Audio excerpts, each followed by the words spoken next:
What's going on, everybody? Welcome back to the Observant Lineman. Patrick Mahomes, that boy just got paid.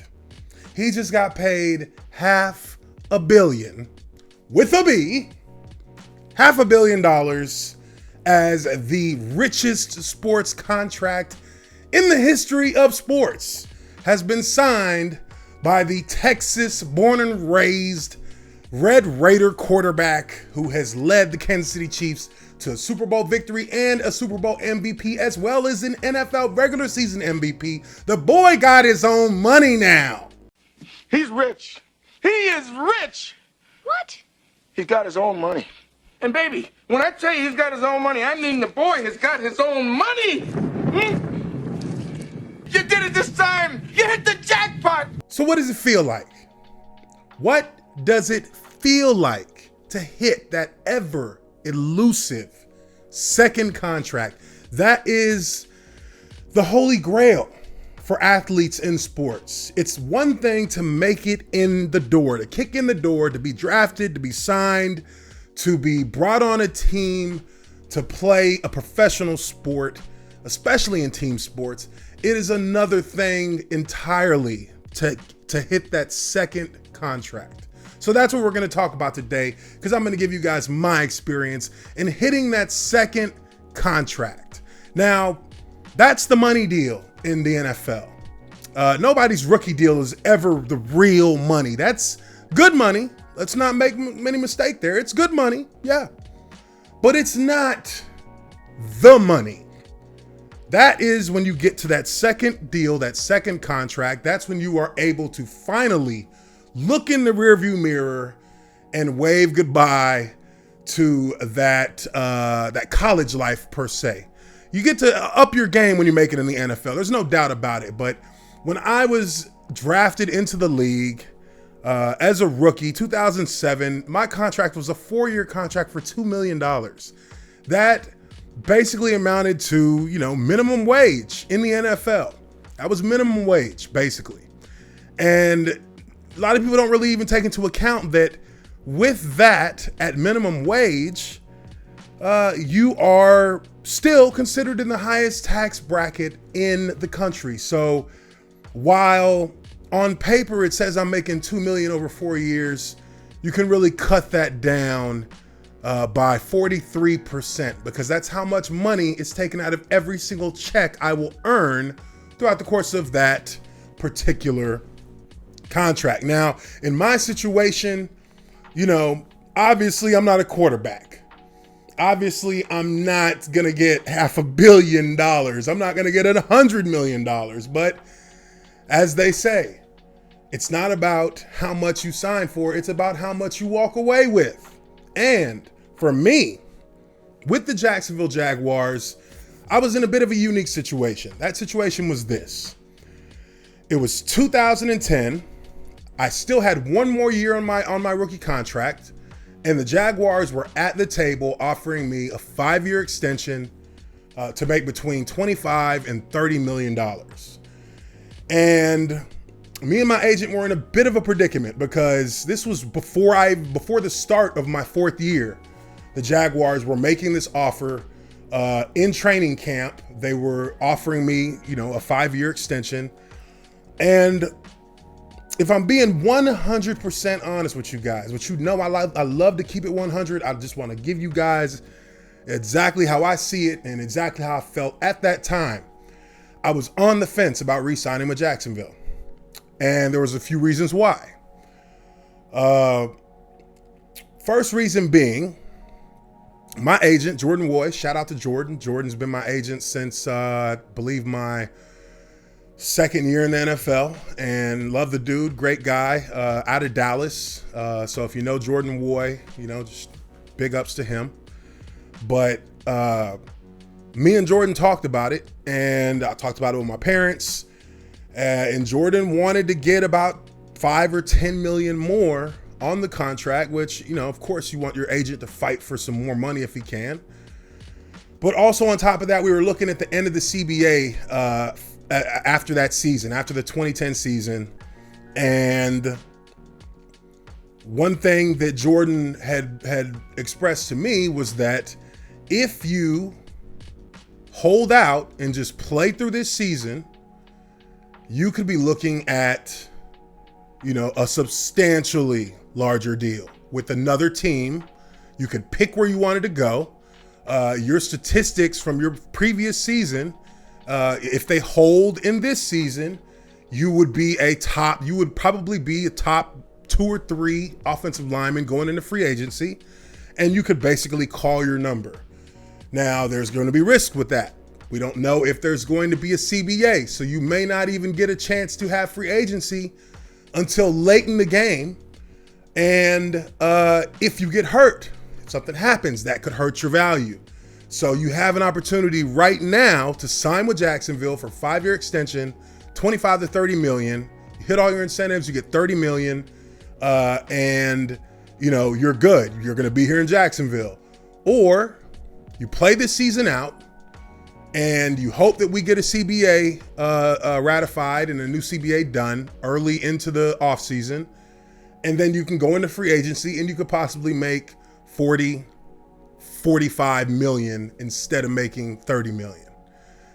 And for me, that was, it's kind of like, damned if you do, damned if you don't. I had a couple of teams that I really had on my wish list that I wanted to go play at. Had I had an opportunity, had we been in a normal situation, I was looking to go to San Diego. I was looking to go to Pittsburgh. I was looking to go to Dallas, and I was looking to go to New York. Those were the 4 teams that I had on my wish list where I said, if I can get into free agency, these are the teams that I want to see first. These are the teams. San Diego was my number 1. I had an old teammate there, Nick Hardwick. He was a center at the time. And I was like, I'd love to go back down there, play with Nick Hardwick. And just, I like San Diego. I like Phillip Rivers. I liked how he played the game. I wanted to go to Pittsburgh because I really respected the Pittsburgh culture. I respected the history, the just the aura of excellence around that organization. The Cowboys was a hometown team. I grew to respect the Cowboys as I got older. I hated them when I was young, but I grew to respect them. That was another team that I wanted to take a look at. And then New York, because it's New York, because they had 2 Super Bowl championships in the past few years.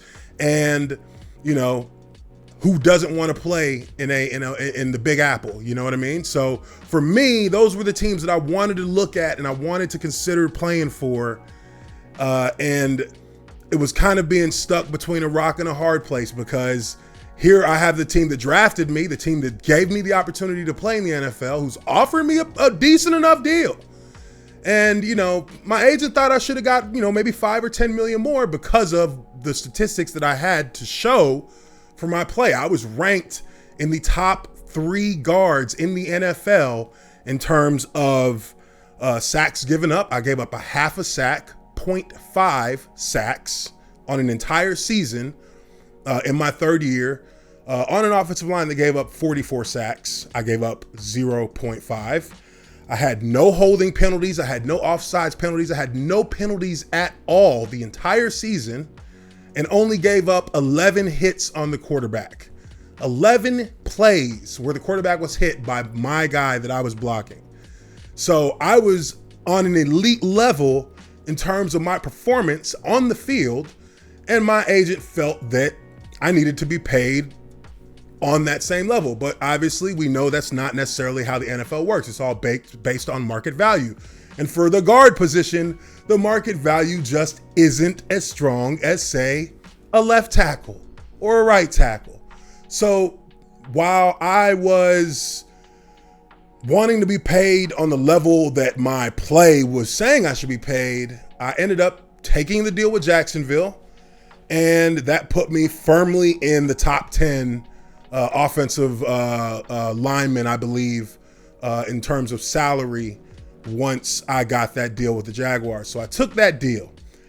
And it's funny because the first time I read the contract, I saw all of these things that were listed on there that said not likely to be obtained, not likely to be obtained, not likely to be obtained. All AFC honors, Pro Bowl honors, you know, any media accolades, blah, blah, blah, blah, blah. These were all escalators that were in my contract that if I hit all of these escalators, I had to hit at least one from each category. And then that would activate the extra money in my contract. Well, it turned out that I ended up hitting all the escalators before the end of the first season of my contract. I had gotten all AFC South honors. I had gotten, I had played more plays and more percentage of offensive plays than I did the previous season, and our offense ranked up higher than it did in the previous season. So that by the time we got to the Indianapolis game, the second Indianapolis game in 2010, I had already hit every escalator in my contract and I was getting the full deal. So it went from 25 to 30 million within like 6 months. But you know, I didn't feel different because I got paid. I really didn't. I felt like I could pretty much, you know, obviously you feel like you have an infinite amount of money, but we all know that's not true. But you feel that probably was the only thing that felt different, was that the money seemed just unbelievable. When I got my signing bonus, the signing bonus was $6 million, and to look at a check where it has the words written out, $6,700,000, blah, blah, blah, blah, blah, blah, blah, blah, all the way to the edge of the paper on each side of the check. That was pretty wild. That to me was quite the shock because, I mean, you know, I'm 25, 26. I've never seen anything like this before. So for me, you know, just signing that contract, getting that second deal, that was huge. Yes. But personally, from a personality standpoint, I don't think it really changed me much at all. I think I just kind of, now I felt like I could indulge in all the geek things that I loved. I bought a ton of video games. I bought the best computer parts. I bought, you know, every video game system that was out there. Like, I was spending money on geek stuff. Like, I was being a geek for real when I got my contract.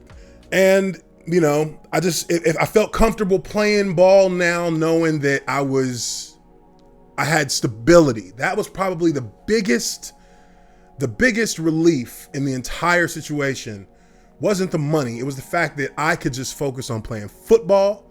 I didn't have to worry about whether or not I was going to get cut, because I couldn't get cut for the first 3 seasons.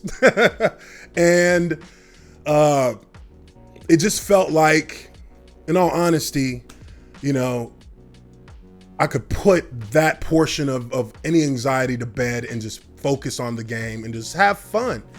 And, you know, and when you have that kind of peace of mind, you know, that's well worth it. That's worth all the blood, sweat, and tears that you had to go through, all the adversity you had to go through, all of beating down all of the self-doubt, beating back all of the critics and the people who armchair quarterback and talk about this guy can't block or this guy doesn't do this well. You know, I knew what kind of player I was. And anybody who ever played against me on the field knows what kind of player I was. You can ask any of them, they'll all say the same thing. So for me, being able to just keep my mind on what I was doing on the field and no longer have to worry about any of this extra stuff, that was the biggest relief. And, you know, again, you know, if you can make it to that level in this profession and make it to that second contract and get that extension that really does kind of give you that peace of mind, there's not much more that's better in terms of feeling that you could have as a football player. But that's my story on my extension with the Jaguars. Let me know what you guys think. Leave your comments down below. Make sure you hit that like button and subscribe to the Observant Lineman Uche Nwaneri. And please check out the offensive line. Join the offensive line. Get the membership perks so you can get some of these exclusive videos that I'm going to start dropping for my members only, as well as exclusive live streams. My podcast is going to start back up real soon, and that is going to be something that's going to start with members only. So make sure you check out joining the O-Line. I'm your Observant Lineman, Uche Nwaneri, and I will catch you guys on the next video. Peace.